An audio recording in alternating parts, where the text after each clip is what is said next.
Good evening, everyone. Tonight, we'll be presenting our third of our fourth 2023-2024 proposed budget updates. Before we dive into too deep in the presentation, I just want to provide you some fiscal and policy update from the Senate and Assembly. And when I refer to one house, I'm referring to our lawmakers in Albany. Both houses have accepted a proposal to fully fund foundation aid. In the future, they are looking at a minimum of 3% increase for all schools that actually receive financial aid. Both houses also rejected high-impact tutoring for foundation aid set aside. What that means is, as the governor proposed to increase foundation aid, but also require for school districts to allocate certain portion of the increase in foundation aid to high-impact tutoring. Well, in this district, we do provide several alternative programs and additional academic support outside the classroom. So this proposal would not greatly affect us, but something we're already doing already. Both houses also rejected duplicate school building level budgeting reporting. We actually are required by the federal government and the state to provide building level and different budget reports. So they just wanted more reports from us, but it's really the same thing we've already been doing. Both houses also are supporting universal school meals. Both houses also want to invest more in CTE programs and also additional aid, BOCES aid. Both houses also want to empower and fund the state education department to conduct studies relating to foundation aid formula and everything that affect this formula.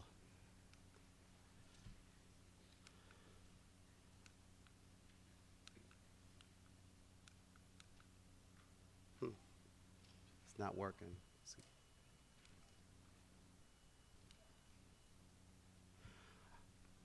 Tonight's agenda, we have several items to cover related to special education, other instructional areas, IT, capital fund, which relates to interfund transfers, and also revenue. When you look at this slide, you will notice that we included all expenditure category relating to personnel, equipment, contract services, charter school tuition, textbook, BOCES services, and supplies. And for school year 2023-2024, we are projecting a budget of $27,160,558. For other instructional areas, these are areas in addition to support outside the classroom relating to program for English language learners, CTE, summer school, home instruction, library guidance, nursing, counseling, and extracurricular and athletics programs. We are projecting a total budget of $1,676,174.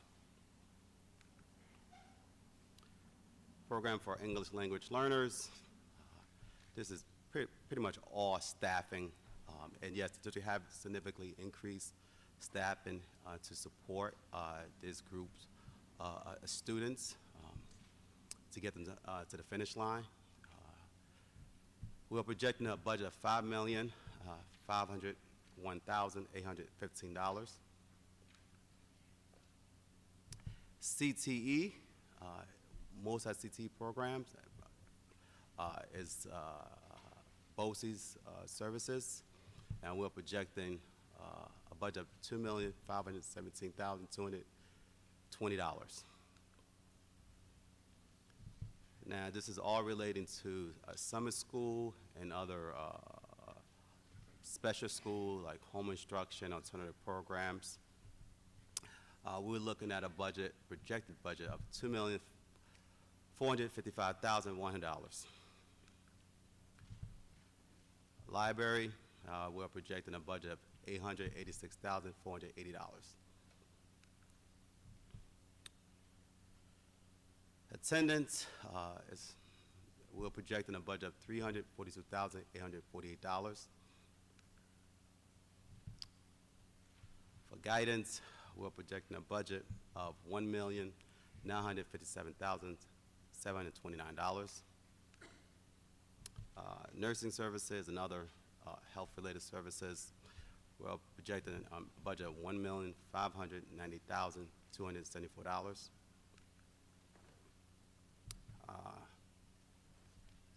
Other related, like psychologists, we're projecting a budget of $1,059,370. Social work services, we're projecting a budget of $1,367,205.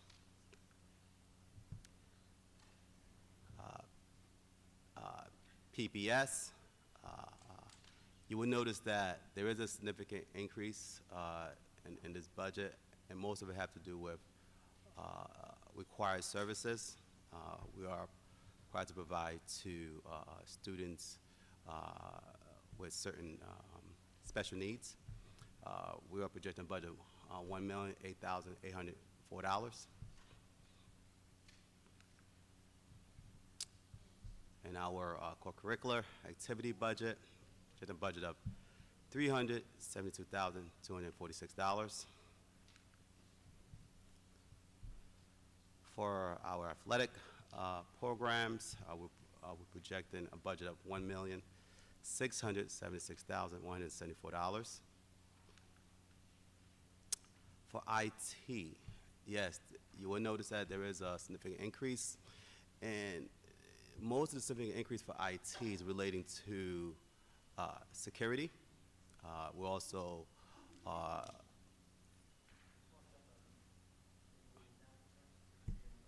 sure.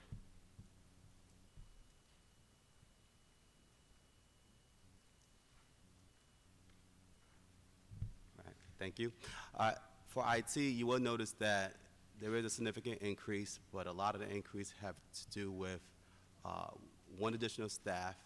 We are trying to do our best to stay on track with our 5-year plan and also increase security, as most of us in this room knew that the district have experienced cyber attacks and also ongoing attempt of cyber attacks.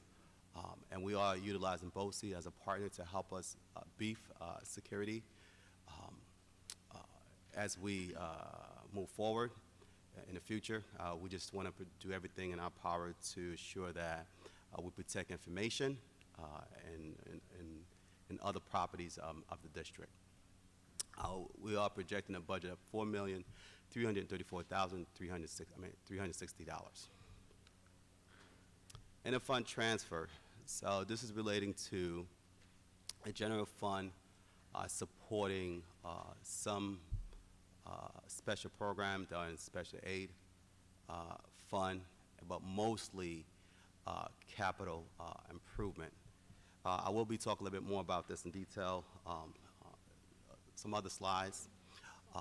But at this current time, based on everything we have looked at, all the quotes we have received, and all assessments have been done with our architect and also our director of facilities, we do know that we are required to make certain capital improvement and also replace some capital equipment in the schools.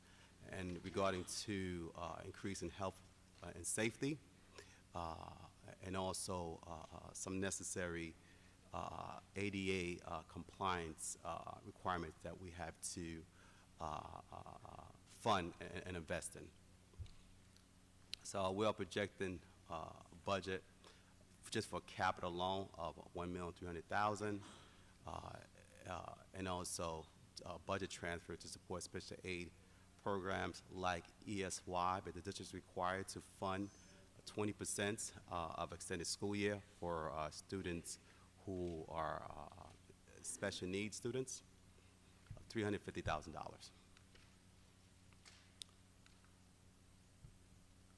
Now, when we look at the total projected expenditure for next year, we're looking at $1,992,987,710. And I will explain to you a little bit more what's driving this figure.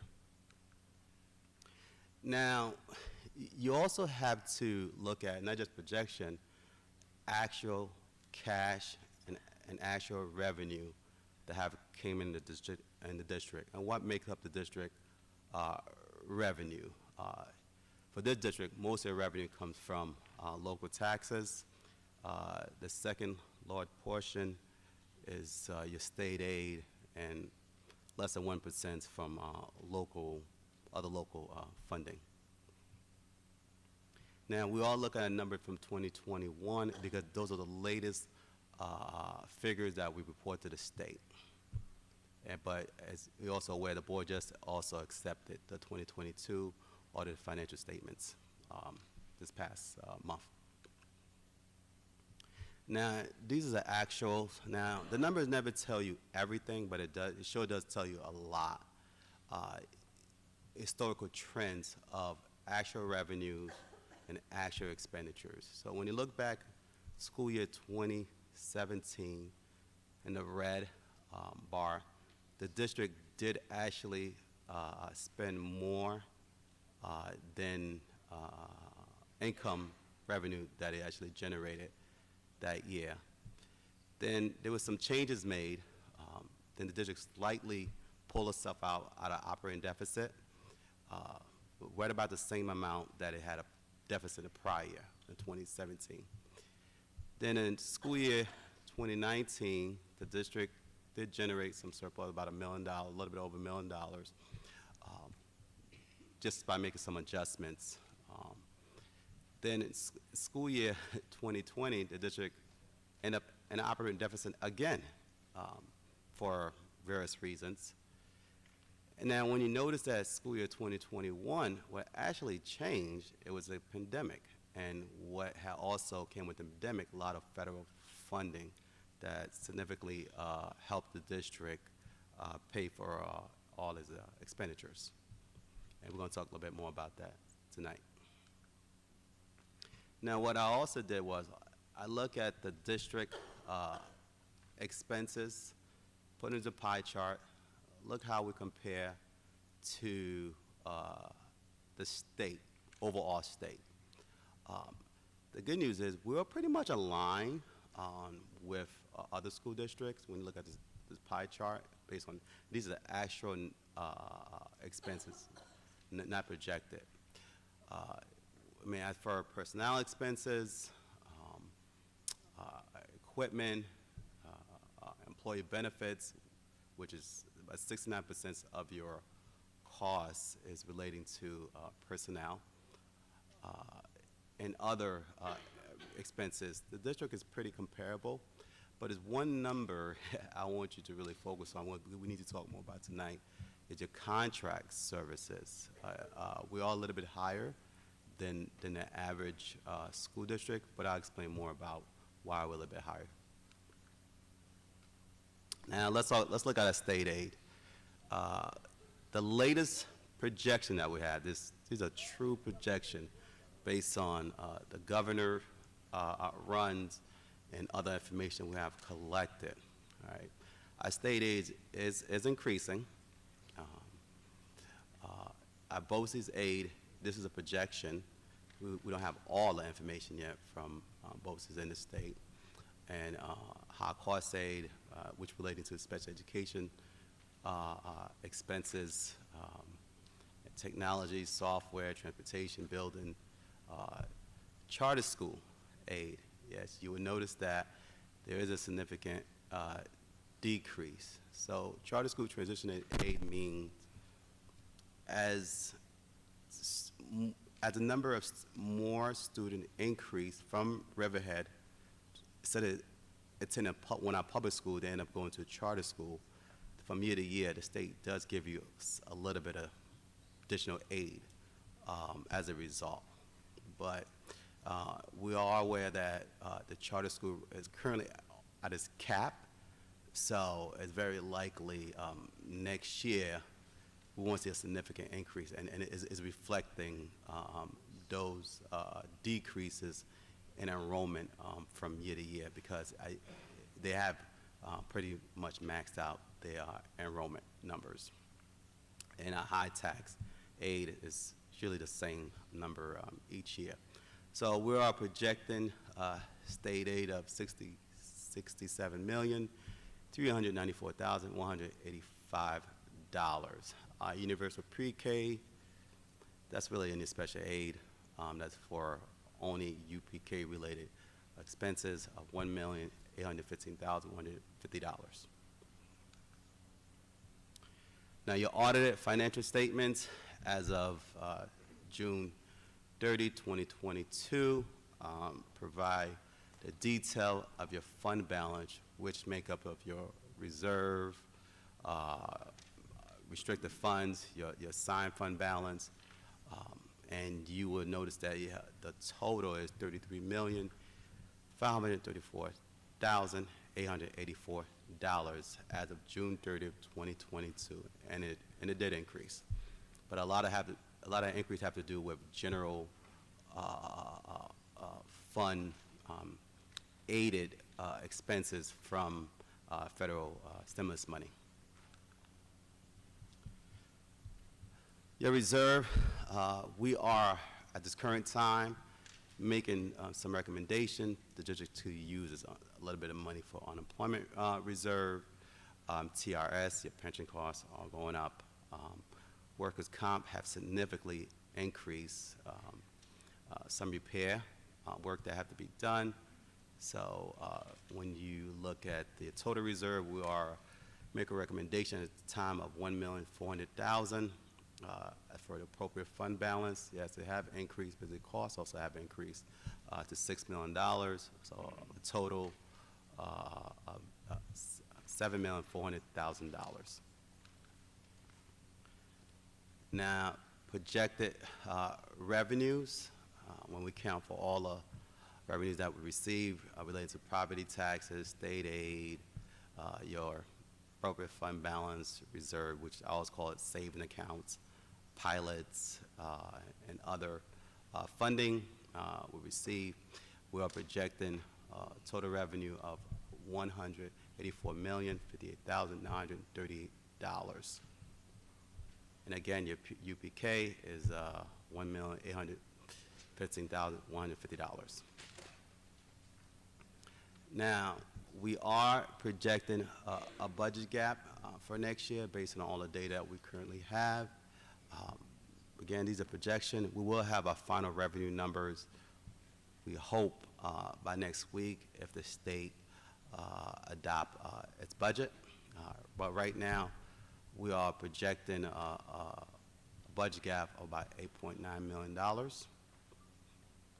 when we compare our total expenditures and our total revenues, projected figures.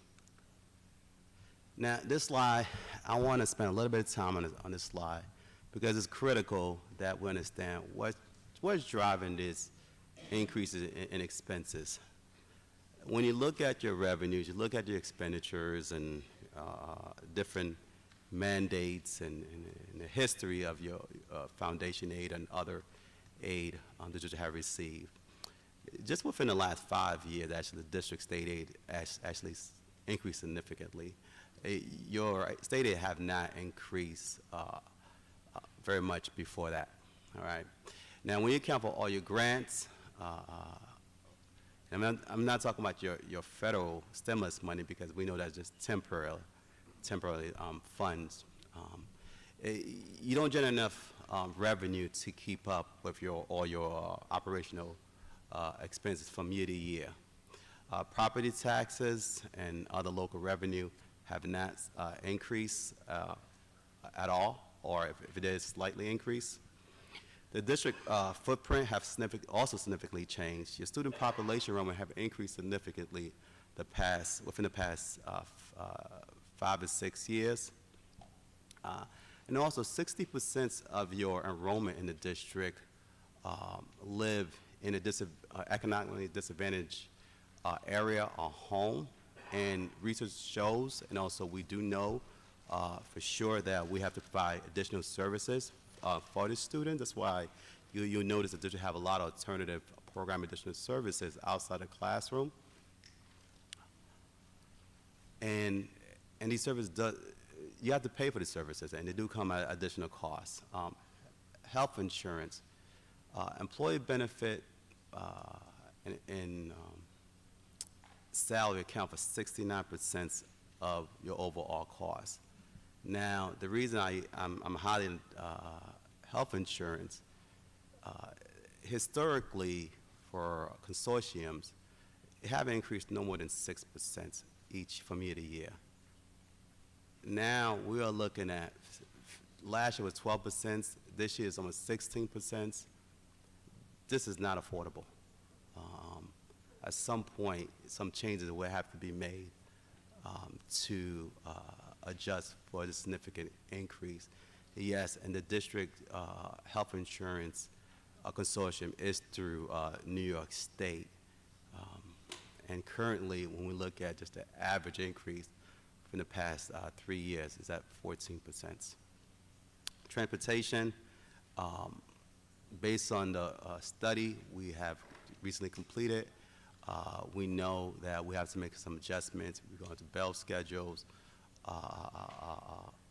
fleet management, and other areas that we need to change to make our system more efficient. And we're also well aware that our resources are pretty much constrained as a result of all the demand that we have, and also bus driver shortage. Student needs within the organization, we have increased a significant amount of services to provide to our various diverse student population. Yes, and special education populations have grown throughout the year, and also our English language learners population. So as a result, we provide additional programming services to ensure these kids get the services that they need, and also educate them and get them to the finish line. Like workforce shortage, here's the reality. It's pretty tough these days to find certain individuals with certain skill sets, certain licenses to provide mandate services the district is required to provide.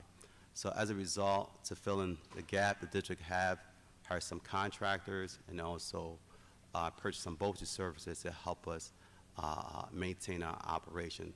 Yes, and it does come out of costs. Security expenses have significantly increased, and you have seen it at least through the budget presentation. And we don't want to do anything to cut security. So yes, we have invested more money in security. When I say security, to protect lives, property, and also our computer networks system. Inflation. Inflation is currently at 8.5%.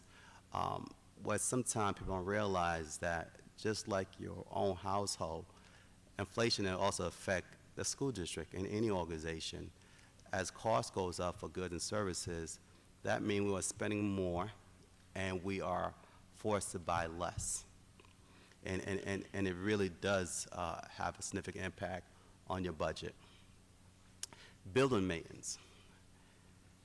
Based on all data that I have collected regarding the history of construction work that has been done here, your building aid and everything else, and just the day-to-day work that we're doing in the building, actually, it's costing the district more on an annual basis to not do a capital project.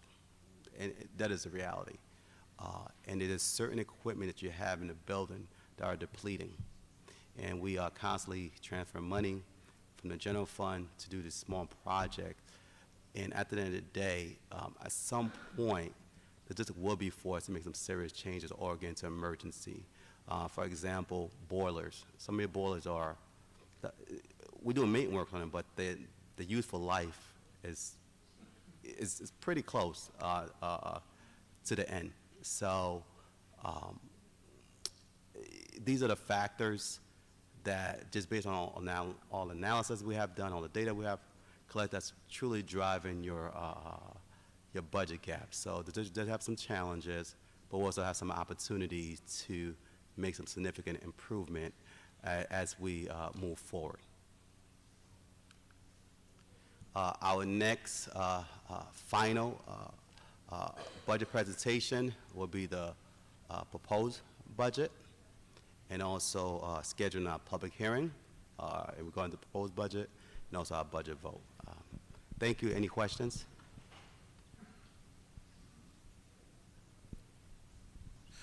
And I would like to also point out, again, this is the proposed budget.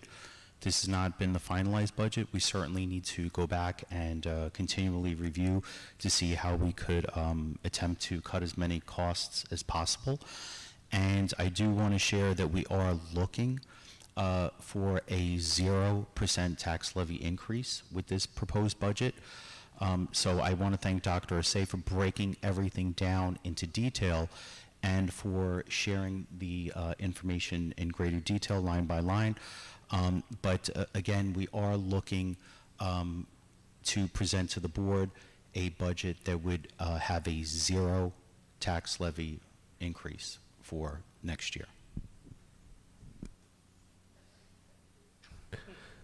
Thank you very much. We're moving on to, can I get a motion to approve consent agenda to include item E as amended in the executive session? Thank you, Mr. Doyle. Can I get a second? Thank you, Mr. Wallace. Questions, comments, concerns? All in favor? Motion carries. Moving on to new business. Item A, call for special district meeting. Can I get a motion? Thank you, Mr. Doyle. Can I get a second? Thank you, Mr. Palmer. Questions, comments, or concerns? All in favor?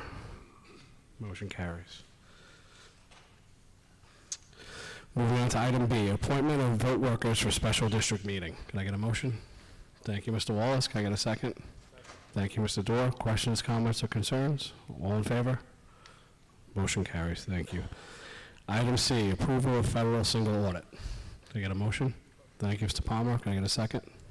Thank you, Ms. Healy. Questions, comments, concerns? All in favor? Motion carries. Item D, approval of consultant agreement with Cheryl Pettish. Thank you, Mr. Wallace. Can I get a second? Thank you, Ms. Healy. Questions, comments, or concerns? All in favor? Motion carries. Thank you. Item E, approval of memorandum of understanding with Riverhead Town Police Department. Can I get a motion? Thank you, Mr. Dorr. Can I get a second? Thank you, Mr. Wallace. Questions, comments, or concerns? All in favor? Motion carries. Item F, to authorize, authorize a contract with Dragonfly ABA LLC to provide staff for children with behavioral issues. Can I get a motion? Thank you, Ms. Healy. Can I get a second? Thank you, Mr. Wallace. Questions, comments, or concerns? All in favor?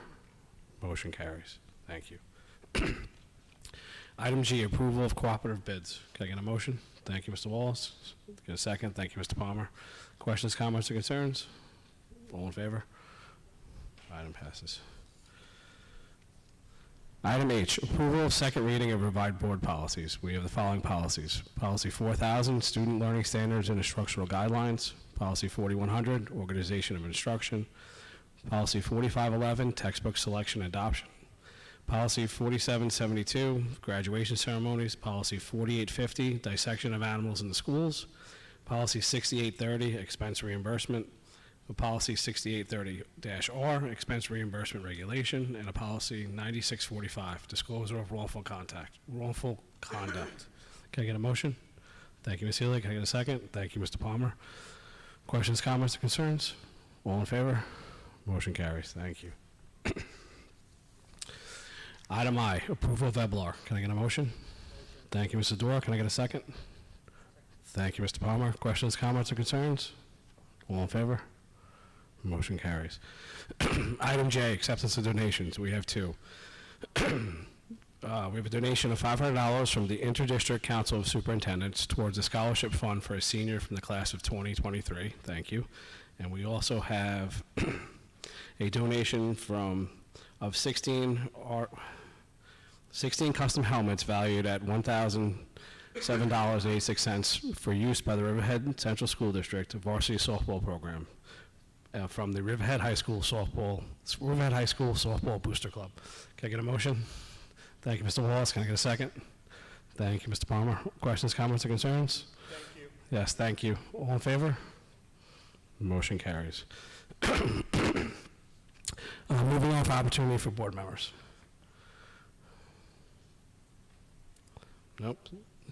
And no committee reports at this time. Sorry, so forgive me. Opportunity for RCFA. Mr. Conley, I think I share your little cold here, so forgive me if I start coughing. This school year marks my 22nd year as a Blue Wave, and over the course of the last 2 decades, I've had a front row seat to a number of controversies, tragic events, as well as numerous triumphs. Adversity is like the tide. There's a constant ebb and flow. Sometimes the seas become choppy, and the challenges we face as a district seem insurmountable.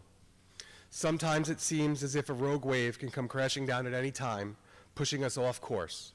However, when you're navigating your way through rough seas, you need a steady hand to see you through calmer waters. The educators and the professionals of this district are the steady hand. No matter the forecast, the dedicated men and women who serve the children of our community ensure that Riverhead School District is a safe place for every child who walks through our doors to learn and grow. Riverhead has a diverse socioeconomic population. Some of our students have a view of Long Island Sound when they have breakfast in the morning. Other students see their only hot meal of the day when they are served at the school cafeteria. Yet regardless of the circumstances, ethnic backgrounds, or socioeconomic status, Riverhead Schools is a place of inclusivity for any child who resides within its boundaries. I am proud to call myself a Riverhead teacher. I am proud to call myself a Riverhead resident. I am proud to call myself a parent of Riverhead students. I am proud of the opportunities this school provides for every child who enters our classrooms. And I am proud of the opportunities this school provides for my own children. It is my privilege to represent the members of the Riverhead Central Faculty Association who have navigated this district through a sea of adversity, ensuring the safe passage of every child in their care, and they will continue to do so no matter the forecast that awaits us. Thank you.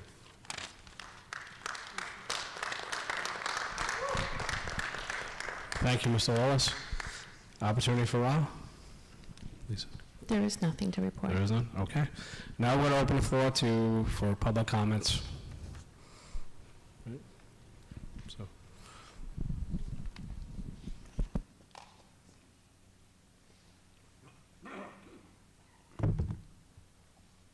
Hello. Oh, it works. Okay. Hello, good evening, everyone. My name is Joshua Chan. I am chairman of the District 1 Youth Advisory Board. And before I begin my remarks, I would like to take a moment of silence to acknowledge and remember the lives and the peers that were murdered in Tennessee.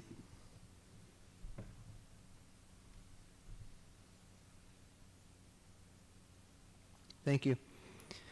I think today's moment in history on Long Island reflects the need for change and reflect the need for a new conversation on how we discuss our differences and our diversity across Long Island. Growing up in Brentwood, school taught me the meaning as to why we learn our history. My favorite social studies teacher taught me that we learn our history in order to fix and or prevent repetition and mistakes from happening in the future. We learn from our mistakes so that we can build our future. And ironically, the motto of the District 1 Youth Advisory Board is Build the Future. At the District 1 Youth Advisory Board, we believe young people are going to pave the way to create change and monumentally and systemically transform the views of our towns, which those being Brentwood, Central Islip, and North Bayshore. Brentwood is no perfect town at all, and I'm going to acknowledge its history. No town on Long Island is perfect. This country is not perfect. When we look back at the history of this country, it was built on the backs of slavery and colonization. We must build the future. Going forward, we can use this moment and learn from it. We must be careful with the words we use, because although words by themselves are meaningless, when words are given to someone in power, they can be used to affect the lives of others. When words are used in positions of leadership, legislation can be used to negatively impact people that look like me. Words can be used to create policy that keeps my family from having access to affordable health care, access to affordable education, and access to affordable housing, and more importantly, access to a good way of life. The words that we heard this week from Lori Downs hurt my heart, because in reality, not only were those words and statements wrong, but they were rooted in misinformation. Brentwood has seen better days, yet no one is talking about the good things that are going and coming out of Brentwood. For example, the District 1 Youth Advisory Board, for the first time in Brentwood's history, has organized town halls catered to the youth. We have not only made history once, but twice, by meeting with members of senior officials at the White House and connecting them to Brentwood youth. We have held our first ever youth town hall with Suffolk County Executive Steve Malone, and our second youth town hall was held with the White House Council of Environmental Quality. You don't hear that in any other town except ours currently. This is historic because the last time Brentwood was ever mentioned to the White House was during the former President Donald Trump's administration. Not only this, but Brentwood is home to our amazing soccer team and our amazing basketball team. Brentwood is also home to our amazing Latin food, and I encourage all members of the Riverhead School Board and Riverhead School District as a whole to come try our Central American-based fast food chain called Pollo Campero. I don't want to start any controversy today, but that food and that chicken is way better than KFC and Popeyes.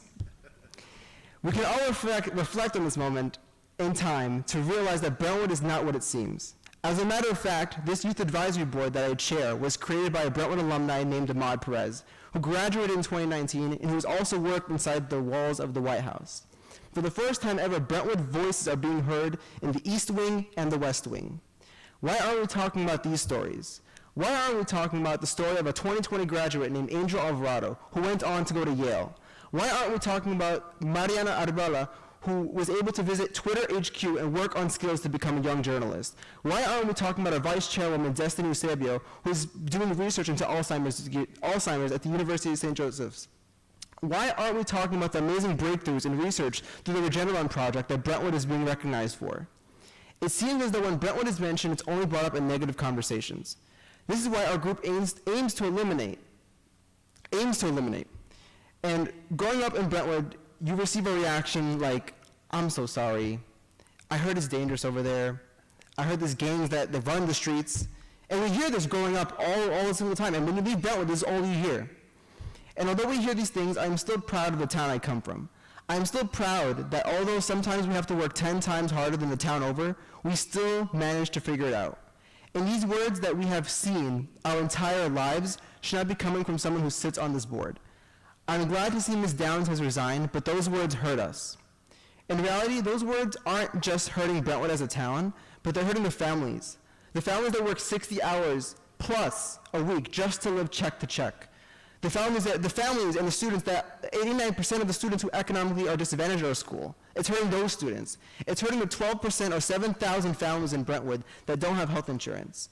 These are the people who are really being hurt from these negative comments. And you know what? I am one of those students that I'm just speaking about. I am one of the 89% of students that is economically disadvantaged. I am the son of a mother who at one point didn't have health insurance. I am the son of a hardworking, middle-class, working-class family that has to work 60-plus hours a week just to live check to check. And there are so many others in my town that are just like me. I drove 4 hours plus from Albany, New York, to come here. I go to school at the University of Albany. But I made this journey because I want to show how much I love my community. I want to show the lengths I will go to make sure our voices are heard. But tonight is about accountability, about justice and education. I will forever be proud to say I am from Brentwood, and I will always be proud that I am a Latino. And I want to end with quoting lyrics from my favorite song that speaks about Brentwood. It was written by Dudley Music, and it's titled B-Wood. It would get me mad as hell when I turn to 10 or 12, and they only tell about the things that ain't going well. And when we excel, they never pay attention. And if they do, it's something that the news fails to mention. What's your intentions? Is it to keep my town from rising? Doesn't sound surprising since you're only recognizing all the violence. I want to end finally with a question to the board as a whole regarding the situation today and this past weekend. I know everything that happened was very quickly, and in the 48 hours, so much has transpired. I want to give a round of, I guess, for me, I'm so proud of the team that I work with to get this all done and to hold accountability. But our question is, why did no other members or members of the board take accountability to educate Ms. Downs?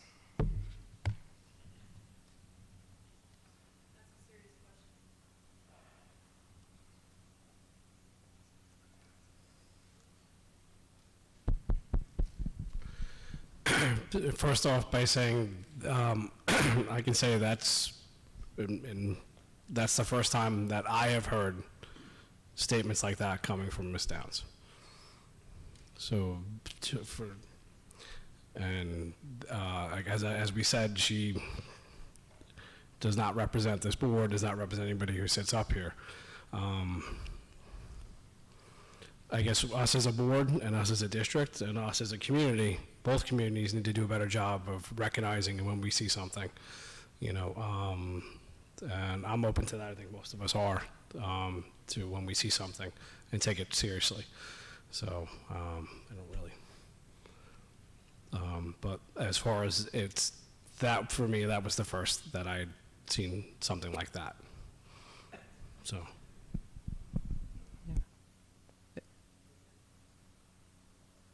Thank you. I think one thing I like to take away from all this is just how so much has happened in such little time, and it made me reflect on how much unity we have in Brentwood.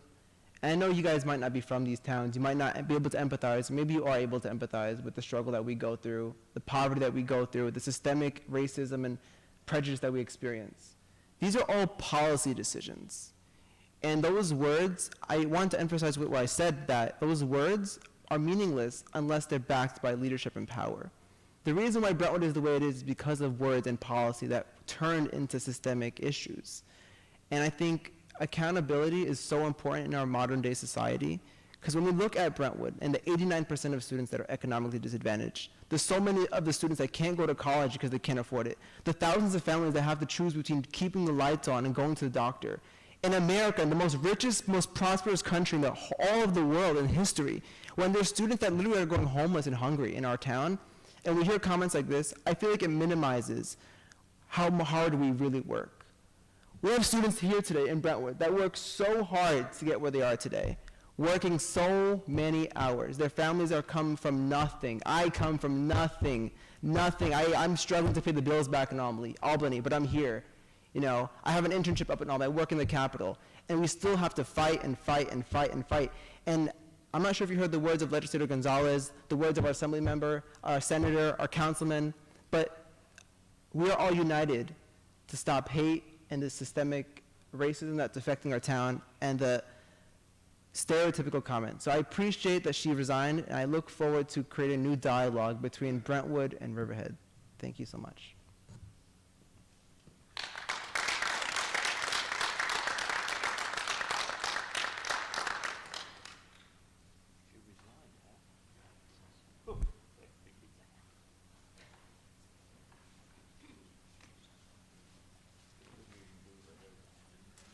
Hi, my name is Avery Rubino. I'm a senior at Riverhead High School, and I am a part of the Riverhead Blue Mass. As one of the presidents of this club, I am so proud of everything we have accomplished over the past few weeks. The response we have received has been overwhelmingly positive from students, faculties, and members of our community who attended the performance. Our director, Laura Nitti, expected nothing less from us, as our past few shows, such as A Bronx Tale, Little Shop of Horrors, and SpongeBob the Musical, have also received this kind of reaction. Putting on shows of this caliber would not have been possible without all of the support our program has received. Our wonderful director gives up so much time to make our program as sophisticated as it possibly could be. All of our volunteering parents provide so much help in so many areas, from set design to decorating the auditorium. We have support from both faculty and alumni in many ways, one of who is playing in the Pig Orchestra. The support of our board is also greatly appreciated. From attending our performances to purchasing our rights, we see all efforts being made to strengthen our program. We also would like to make a special thanks to Virginia Healy for attending this week's production. The level of support has definitely been in an upward trend since our class joined the program, and for that, we could not be more thankful. We are also so grateful for our principal, Mr. O'Hara, who congratulated many cast members individually and came back for a second performance. One of our biggest advocates, Mr. Rockcamp, has supported our club and its ambition since I can remember. Without him, our program wouldn't be nearly as recognized as it is today. Following last week's performances, we have gained more positive reviews and accolades than we could have ever imagined. Hi, my name is John Ellis, and I am also a member of the Riverhead Blue Masks. So to begin, we had the honor of performing for the Vice President of Theatrical Rights Worldwide, Jim Hoare, who thoroughly enjoyed the show. We also had the opportunity to perform for 106.1 BLI's Allie Alley, who shared that this was one of the greatest high school shows she has ever seen. She also claimed that there was not one bad moment of this show. Another radio station, 96.1, claimed that our recent spring musical, The Prom, was the best Blue Masks production they have ever seen. Our principal, Mr. O'Hara, also wrote a letter detailing the pride that surrounds the students in Blue Masks. Our director has also received letters from the author, lyricist, and composer, and an email from board member Colin Palmer stating his pride in the program. Lastly, we impressed our beyond wonderful director, which is not an easy feat. This support makes every one of our performances stronger and gives us the ability to spread our influence deeper into the community. I feel that our district's theater and arts programs are one of the strongest and most impressive things we have to offer. After hearing each and every accolade we have received, we are all so proud to be a part of this program, despite any opposition. Hi, I'm Ava Siddick, and I'm a senior at Riverhead High School, and I'm one of the presidents of Blue Masks. Taking on the story of The Prom is no easy feat. There was a bit of risk to each and every one of us. Playing characters that have such raw stories opened up the stage for criticism. Towards the beginning of our performances, the release of some press explaining the plot of this musical upset a few students on social media. But as a cast, we realized sharing this story was more important than any comments others had to make. Along with our director, we as a cast made the choice to tell this story in its full and intended format. Over the past 4 years, I have told many stories on stage, and I see no difference between those and my most recent performance. We feel that telling real-world stories about real-world problems is extremely important in today's age. Telling truthful stories makes spreading these kind of impactful messages possible. And many of our past productions also dealt with similar issues. For example, A Bronx Tale, which encompassed themes of racial prejudice, or Little Shop of Horrors, which dealt with a victim of domestic abuse. After immersing myself in these eye-opening experiences throughout the past 4 years, I expect nothing less from the audience. Many of the people we spoke to felt this show was a breath of fresh air, where truth was told in a comedic way. As a member of this club, I can say that we are all insanely proud of the show we have given this community. We told a heartfelt and hilarious story, which is exactly our job. Something we were afraid of while doing a show with so many different stories was a lack of support from the members of our education system. One of the biggest confidence boosters while being on stage is seeing and hearing the reaction of audience members. And with that being said, we hope that all that chose to stay for the entire performance enjoyed the show. Considering we heard some of your names announced at the opening of our performance, such as Dr. Tornatore, Dr. Kerner, and Dr. Galati, although for some reason we did not get to see you after the performance, we hope you all appreciated all of our talents to their full extent, as well as the true value of this entire story as a whole. As for those who chose not to attend the entire performance, we as a cast feel our hard work and excitement to share the story have gone underappreciated and quite honestly unnoticed. Thank you.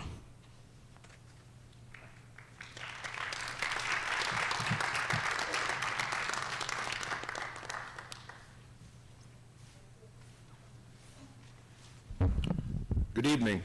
As you can tell, I'm a blue wave. My name is Richard Gendron. I'm a lifelong resident of Riverhead. I got a cold too. I'm a lifelong resident of Riverhead, and I'm a 1990 graduate. My reason being here tonight is I'd like to make some remarks about the transportation department. But before I do that, I have a very brief, and I mean brief, history of me and my family here in Riverhead. My dad graduated Riverhead High School in 1957. My grandmother graduated, I don't know what year, but she went to a one-room schoolhouse up on Sound Avenue in Northville. and she ended up teaching at Roanoke Elementary 4th and 5th grade in the early 1920s. And she got there by horse and buggy. So to the young man in the back who wants to know about hard work, I'm a farmer, and I work 80 hours a week, year-round, doing many different things, and we are immigrants, every one of us. Granted, my family's been here hundreds of years, but that's beside the point. Anyhow, I am a bus driver here for Riverhead Central School District. I've been here for almost 4 years. And I think the biggest problem at the transportation department really is low pay. I take home $17,000 a year. Can any one of you board members survive on that? I doubt it. We all work second jobs at the transportation department.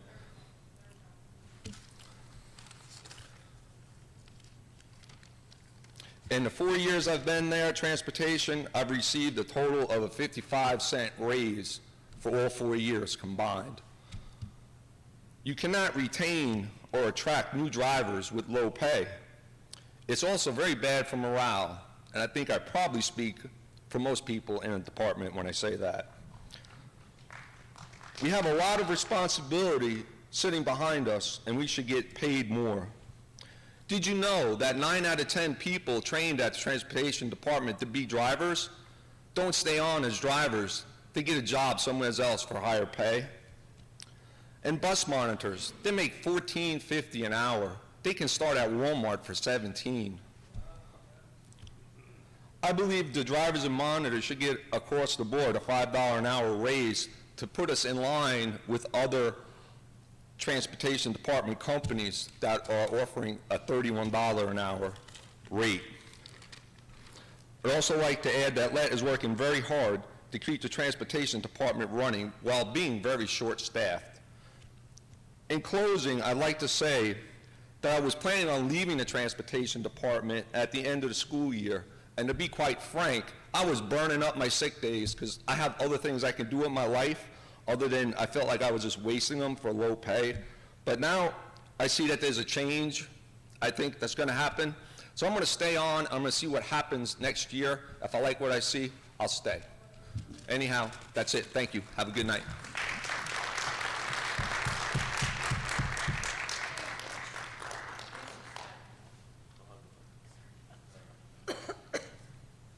Sorry.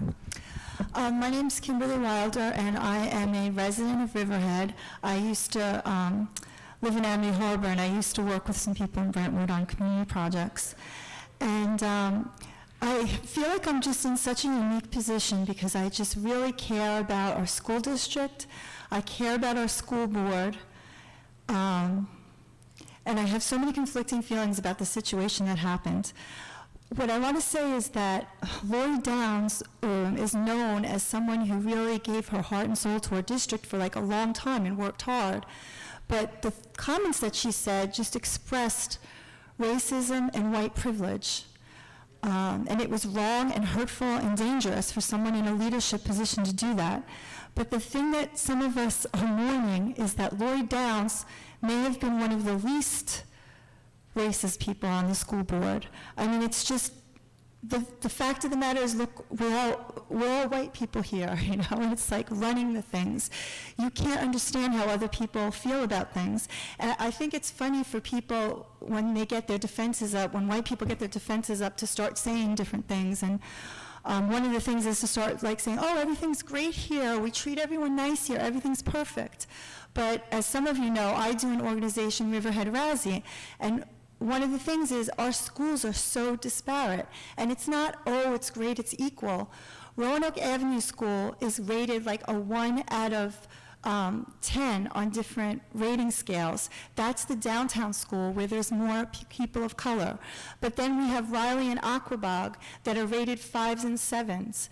And that's a difference that's related to systemic racism. The way our school board hasn't figured out a way to make it equal to everyone. We're all taxpayers paying the same things. But I wouldn't put my child, no matter that people love Roanoke Avenue and there's some valuable things about it and there's people that like it, I wouldn't put my daughter in a school that's rated a 1 out of 10. But that's the school district, and that's something we deal with.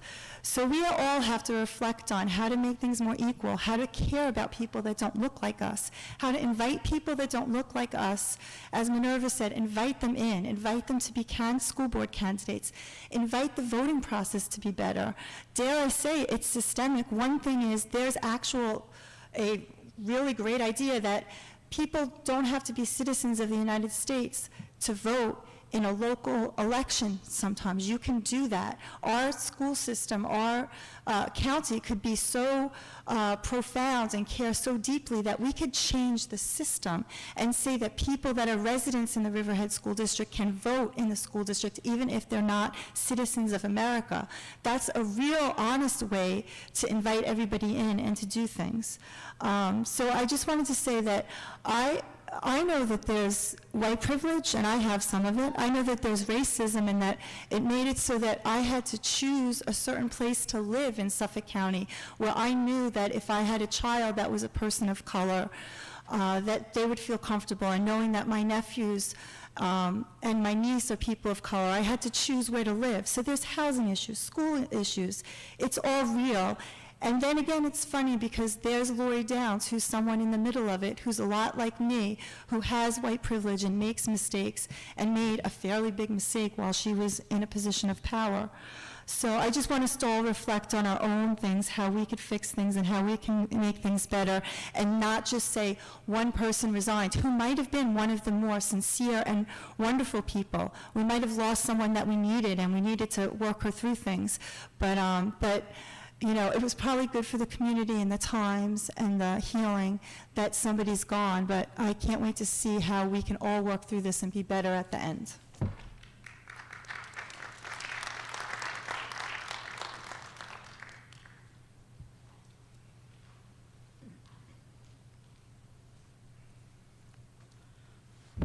Hello, my name is Ananias Canal, and I just want to talk. First of all, I'm a migrant. I'm 34 years old. I came here 70 years ago, and I read about this story, and I knew that the board member resigned, and it's just kind of sad to hear. I know there's issues. There's always issues between race and stuff. Because I'm a blue-collar worker. Like, I work with white people, Americans, and those people are they're the Trump supporters. Like, they put flags on their trucks where, if you think you're on the right, they are the rightest. They are you can go righter than that. And also, I know guys that I work, that are from the left. I'm a board member of an organization called CASA, and I met people that are from the left. That you can't go any left than that, and I always, I'm in between, just because I hear when people are from the right and people, from the left. They're so far away, I think they're crazy, like on both sides. Like, that's my feeling as a migrant that I just came here 17 years ago. I actually, it's kind of weird because I came here 17 years ago. I had an education in Guatemala. I'm from Guatemala. And when I came here, this is the thing that I want to talk about, the point that I want to make. That when I came here, I want to have an education because I want to learn English. I want to, I wanted to fit in, right? So I heard, that, the United States have really good system and had really good things in matter of education. So I got into BOCES. And then I learned English, and then after I learned English, I went to get my GED. And then, I started work. I have my, I'm a carpenter, so I learned my trade. And then now I just started my business. I'm a green card holder. First of all, I was a migrant. I was illegal. I'm just telling my story because, just so you guys know, when the lady that was talking about, this is the people, this is me. Like, you guys, everyone here, it's talking about, us. pretty much. And, you know, and I'm basically the only one Spanish migrant that is here. Is anyone else here? Like, he just came, like, you see? Like, you can make this stuff up. It's just crazy that other people are talking about us. Don't you think it's crazy? Like, I'm, you know, just, you know, and I think education is part of everything. It's just weird that, you know, and I'm telling you because I hear from both sides, that people come to me and like, dude, you're crazy, like, what the hell is wrong with you, you know, like, and, you know, they tell me, like, from the right, when you know, people from the right, no, we're the best country, like, the most educated, we're America, #1. I'm like, dude, what the hell is wrong with you? Look, like, I'm from a third world country. You just told me that I'm from a third world country. I'm like, dude, you're dumber than me. Like, what the hell is wrong with you? Like, so are we doing from country, like, you know? And then people from the left, that's like, they want to paint us like, you know, we're victims and everything. And like, no, we just want an opportunity, a chance, you know? Just like what you guys gave me. You guys, like, basically, not you, but, you know, this system gave me a chance, and I took it. I'm not the best person in the world. I'm not perfect. I'm not, you know, the best guy in the world, but come on, I just, you know, if you give me a chance, I'll take it. And, you know, and if you're talking about gangs, let me tell you a story, like, quick story. I'm from a town that, you know, we didn't have problem with gangs, but then, you know, the gangs wanted to get into it, like, and specifically the MS-13. And let me tell you, like, a quick story. So I was young, right? I was, you know, in Guatemala and everything, and they went to me and like, hey, you want to be part of the gang? And I was like, no, I don't want to be part of the gang. So then, you know, for them, it's you're with us or you know, against us. It's nothing in between.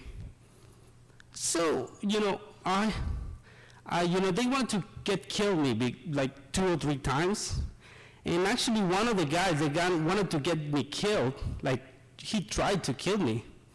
I met him on a job site on the Hamptons, you know.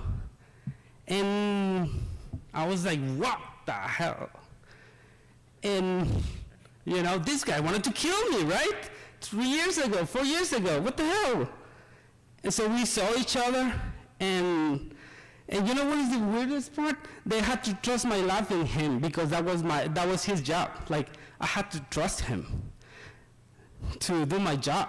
Like, and I literally came to him and like, dude, you know, I'm gonna trust my life on you right now. I know you tried to kill me 4 years ago, so you have those feelings? And he basically told me this. You know, I'm sorry about that. I know, I knew you when I saw you, but, you know, back then I just didn't have anything to do. Like, I wanted to have something. I wanted to feel something that I didn't know what to do. And I saw, like, you know, that. And over here, you know, they gave me a chance. I have a work, I have money, I can buy my stuff, I can have, you know, my own thing. So I don't need to do that anymore. So let's forget about the past and, you know, let's move on. And he became one of my best friends. So you see what I'm saying? You know, and he got educated too here, actually, in the United States. So you see what I'm saying? We just need a chance. We just, you know, you gotta reach, you know, I think if you wanna talk about us, you need to reach to us, I think. I don't know if maybe I'm from a third world country, my education is not that good, so you guys let me know. But that's just what I'm gonna say, and that's just what I wanna say, and hopefully it helps you out. Thank you. Have a good night.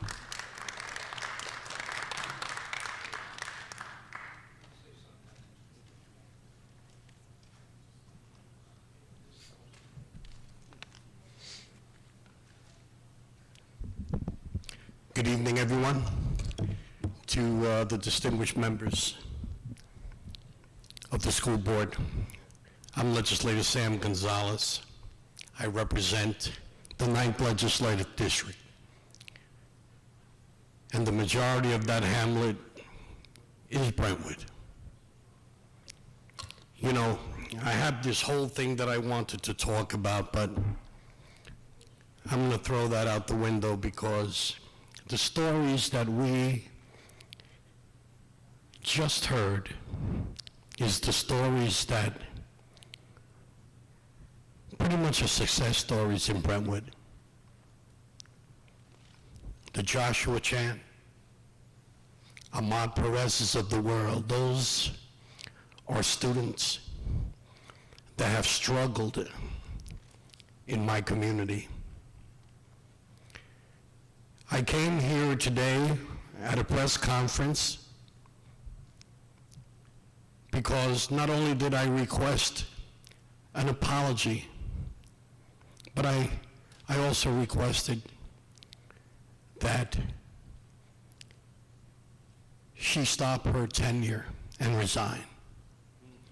But that is a bittersweet moment because we're talking about a woman that has spent many years in the educational field. And though it wasn't the first time said by many members and colleagues that she worked with, it still was hurtful. Hurtful to a community that for years and years and years have been fighting the stigma. And when you said, where were you from? And you said Brentwood, oh, you're from there? And we've been fighting a long time. And then when you go and you hurt one, you hurt us all. The success stories that happen, the children and students that have gone on to Harvard, Yale, Columbia, that is what we have been fighting for the last 5, 6, 7 years. The pushback against all MS-13s in the last 5, 6 years, there has been no crime with MS-13, thanks to the work that we've been doing with President Bukele of El Salvador. So, to the members of the board, even though I understand it's not you,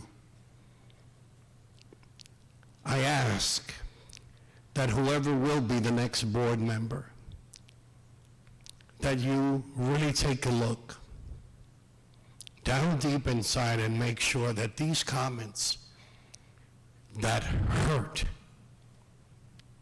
my community doesn't happen again. At the end of the day, who get hurt are the children. The children of Riverhead, the children of Brentwood. So it is a bittersweet moment. Because now that we did receive what we were asking for, and was that resignation, we lost an educator. And though we will not tolerate comments like that, because we really care about our community and how people portray the community of Brentwood. We're good people. And the invitation that I put forth to her is that I am willing to come and pick her up, take her to Brentwood, and just have her walk with me through the streets of Brentwood. Walk with me through the school district, to the schools, to see the faces of the children that no longer have that fear that when they walk to the McDonald's on Suffolk Avenue, they're going to be recruited by a gang member. Or when they go to McDonald's or the Freshman Center, that they're going to be recruited. So when I heard those words, yes, I was angry. And to an extent, I still am, because we have worked so many years to educate students, our future, like you are doing here in Riverhead, so that we can grow up not filled with hate, not filled with racism, but honestly, with love for our fellow man and woman. So all this that I had and all this hatred and, I pray. I really do. I pray for Miss Laura Downs that she can come and look deep inside, ladies and gentlemen, so that maybe now in the future she can go and teach positiveness and to the rest of the students. Thank you for this opportunity. Thank you so much, Brian, for being at the press conference, and I know, together we can make this right. There's just so much hate and racism and discord in this country. We got to start somewhere. And I think today we started it here in Riverhead and in Brentwood. Thank you.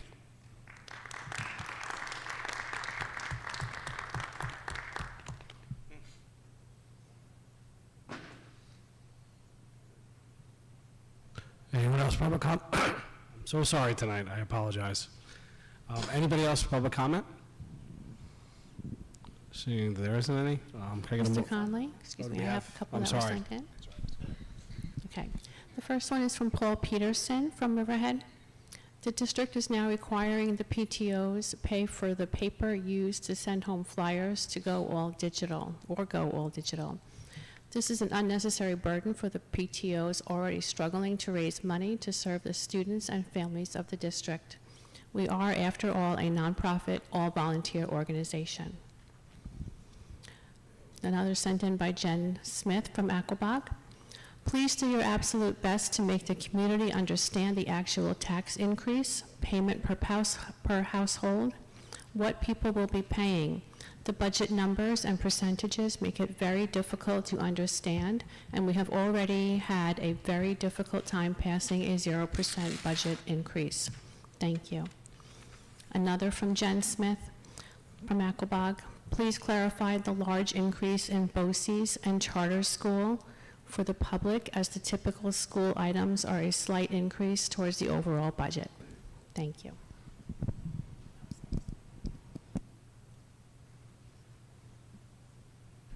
Anyone else for public comment? Seeing that there isn't any, can I get a motion for adjournment? Thank you, Mr. Wallace. Can I get a second? Thank you, Ms. Healy. All in favor? All right, thank you very much. We'll see you in May.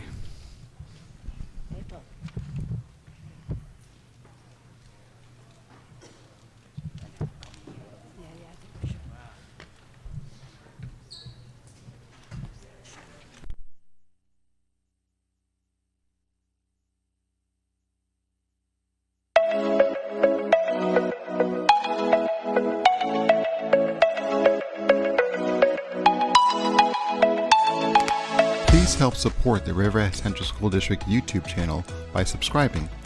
If you are not already subscribed to this channel, please be sure to push that subscribe button and click the bell to receive notifications. Thank you.